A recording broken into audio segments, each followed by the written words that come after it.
उड़ीसा बालासोर का ट्रेन हादसा सभी पूरे देशवासियों को झकझोर के रख दिया है, जहां एक साथ लगभग 300 से ज़्यादा लोगों की मृत्यु हो चुकी है और 1100 से ज़्यादा लोग जो गंभीर हालत में है, जो हॉस्पिटल में भर्ती हैं, जिनका इलाज चल रहा है। हालांकि बहुत सारी लाशें अभी भी मिली नहीं है। आप लोग देख रहे होंगे कि वीडियो जिस प्रकार से लगातार अब एक एक करके वायरल हो रहा है। जिनको अभी तक अपने घर वालों का, अपने घर परिवार का लाश नहीं मिला है, वो लोग एक एक करके अब अपना परिवार को ढूंढ रहे हैं। अब बात ये आ रहा है कि इसमें गलती किसका है, क्या फॉल्ट था और किसके फॉल्ट से, किसकी गलती से ये इतना बड़ा हादसा हो गया जो 3 ट्रेनें आपस में टकरा गई। इसका जब सीबीआई जांच स्टार्ट हुआ तो पहला रिपोर्ट में ही तीनों लोको पायलट को क्लीन चिट दे दिया गया, यानी तीनों लोको पायलट निर्दोष हैं। अब लोको पायलट निर्दोष क्यों हैं? एक ट्रेन मालगाड़ी जो पहले से लूप लाइन में खड़ा थी, कोरोमंडल एक्सप्रेस, जिसको मेन लाइन पर जाना था, वो मेन लाइन पर ना जाके और लूप लाइन में चली गई, जो जहाँ पहले से मालगाड़ी खड़ा थी। अब आप सबको अच्छे से पता होगा कि ट्रेन अपना पटरी ऑटोमेटिक बदलती है, उसमें लोको पायलट का कोई हाथ नहीं होता है, यानी लोको पायलट पटरी चेंज नहीं करता है। ट्रेन अपना पटरी ऑटोमेटिक सिस्टम के तहत, जो पहले आप लोग देखते होंगे कि हर स्टेशन के पहले जहाँ लूप लाइन होता था, तो स्टेशन पर ज़्यादातर लूप लाइन रहता है और स्टेशन के पहले एक केबिन हुआ करता था और केबिन से मैनुअल सिस्टम होता था और मैनुअल सिस्टम से वहाँ जो स्टाफ ड्यूटी करता था उसका काम होता था ट्रेन का पटरी चेंज करना, यानी मेन लाइन पर भेजना है ट्रेन को या फिर लूप लाइन में भेजना है। ये पहले केबिन से कंट्रोल होता था। अब हालांकि केबिन को हटा दिया गया है। अब पूरे भारत में, लगभग भारत के हर क्षेत्र में, हर राज्य में, हर रेलवे स्टेशन पर अब केबिन को हटा के और ऑटोमेटिक सिस्टम कर दिया गया है, जिसके तहत ट्रेन अपना पटरी खुद बदल लेती है। तो जब जिस ट्रेन को मेन पटरी पर जाने का सिग्नल था, वो लूप लाइन में अटेंडम कैसे चली गई? अभी एक दिन पहले सिग्नल देने वाले जो स्टाफ है उनका भी बयान आया है और सिग्नल देने वाले को भी निर्दोष पाया गया है। निर्दोष हैं वो, इसलिए निर्दोष हैं कि जो जिस ट्रेन का सिग्नल मेन लाइन का था, मेन लाइन का दिया गया था, वो लूप लाइन में कैसे चली गई? अगर सिग्नल लूप लाइन का होता तो सिग्नल देने वाले का गलती होता, क्योंकि लूप लाइन में पहले से एक मालगाड़ी खड़ा थी, लेकिन उसका सिग्नल मेन लाइन का था, तो सिग्नल देने वाला भी निर्दोष है।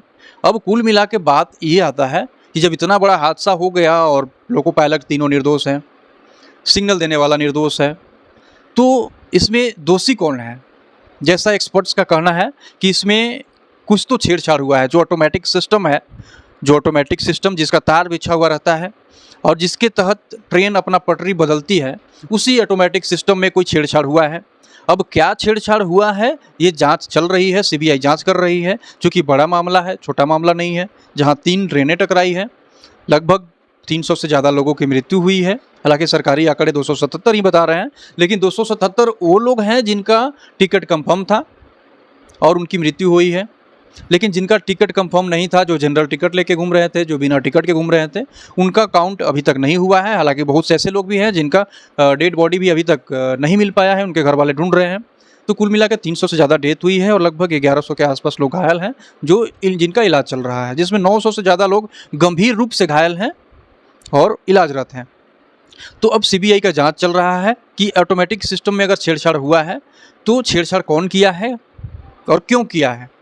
ये कोई सुनियोजित प्लान था, कोई टेररिस्ट अटैक जो डायरेक्ट अटैक न करके और इनडायरेक्ट रूप से ट्रेन हादसा करा के जो सरकार को और सिस्टम को तबाह करना चाहते थे, या फिर कुछ और मामला है।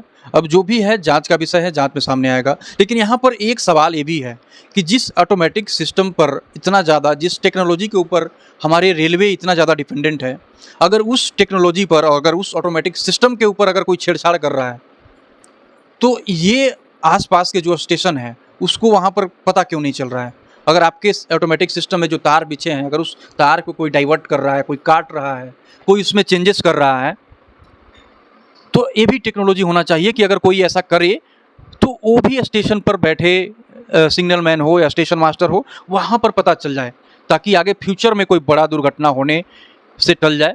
और एक सवाल ये भी उठ रहा है कि जैसा रेल मिनिस्टर पहले बोले थे कि अब हम लोगों ने ऑटोमेटिक सिस्टम बना लिया है, जिससे 2 ट्रेनें जब आमने सामने आएगी तो दोनों का स्पीड, एक ही पटरी पर जब 2 ट्रेनें आएगी तो दोनों का स्पीड घटा दिया जाएगा, कम हो जाएगा और उससे एक्सीडेंट नहीं होगा। तो इस पर बहुत लोग सवाल कर रहे हैं कि वो ऑटोमेटिक सिस्टम कहाँ गया। तो इस पर मैं यही कहूँगा कि ऑटोमेटिक सिस्टम काम तभी करेगा जब 2 ट्रेनें सेम पटरी पर आ रही होगी। लेकिन यहाँ तो 2 ट्रेनें सेम पटरी पर नहीं थी। एक का सिग्नल एक लूप लाइन में खड़ा है और दूसरे जो कोरोमंडल मालगाड़ी जो लूप लाइन में था और कोरोमंडल एक्सप्रेस जिसका सिग्नल मेन लाइन का था, तो दोनों सेम पटरी पर नहीं थी।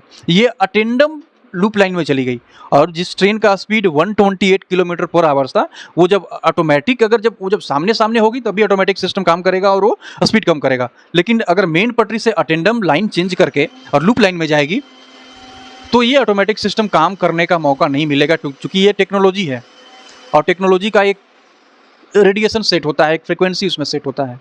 तो ये इसी वजह से वो सिस्टम काम नहीं किया, ये एक बड़ा वजह हो सकता है। लेकिन फ्यूचर में ऐसा होना चाहिए कि जिस ऑटोमेटिक सिस्टम से पटरी चेंज होती है, अगर उसमें कोई छेड़छाड़ कर रहा है, क्योंकि ये एक बहुत बड़ा तार मिल जाएगा। जो लोग नक्सलवादी हमला करना चाहते हैं, जो लोग सिस्टम को तबाह करना चाहते हैं, सरकार के खिलाफ जो लड़ना चाहते हैं, जो डायरेक्ट रूप से नहीं लड़ पा रहे हैं, वो लोग उन्हें अगर ये पता चल जाएगा कि वो अगर इस तरह से सिग्नल चेंज करके, तार चेंज करके और अगर एक्सीडेंट करवा सकते हैं, तो ये आगे भी हो सकता है। इसलिए ऐसा सिस्टम बनना चाहिए कि अगर कोई फ्यूचर में अगर इस तरह का ऑटोमेटिक सिस्टम से छेड़छाड़ करना चाहे तो वो आसपास के स्टेशन में पता चल जाए, ताकि उस पटरी का सिग्नल रोक दिया जाए। बाकी जो भी इस पर अपडेट आएगा मैं आप लोग तक पहुंचाऊंगा। मेरा नाम मुकेश है और आप बिहार तंत्र देख रहे हैं। अगर आप यूट्यूब से देख रहे हैं तो चैनल को सब्सक्राइब कर लीजिएगा और अगर फेसबुक से देख रहे हैं तो फॉलो कर लीजिएगा। मिलूंगा अगले वीडियो में। जय हिंद।